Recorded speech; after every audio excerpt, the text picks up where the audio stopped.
Hi உறவுகளே, உங்களுடைய முடி வறண்டு போய் இருக்குங்களா?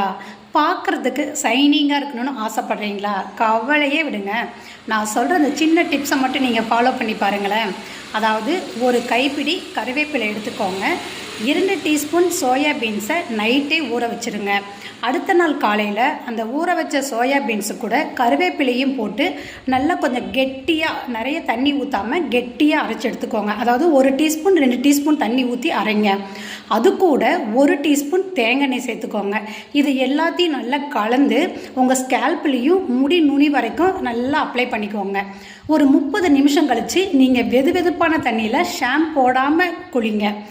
அடுத்த நாள் நீங்கள் தலைக்கு ஷாம்பு போட்டு நீங்கள் நார்மலாக எப்பயும் போல் குளிக்கலாம். அப்புறம் பாருங்கள் உங்களோட முடி எவ்வளோ ஷைனிங்காக இருக்குன்ட்டு. இதை வாரத்தில் ஒரு நாள் நீங்கள் ட்ரை பண்ணுங்கள். உங்களுடைய முடி பார்க்குறதுக்கு அவ்வளோ அழகாக மென்மையாக இருக்குங்க. இது போன்ற வீடியோ தெரிஞ்சுக்கணும் அப்படின்னா நம்மளுடைய சேனலை மறக்காமல் ஃபாலோ பண்ணுங்கள். தேங்க்யூ உறவுகளே.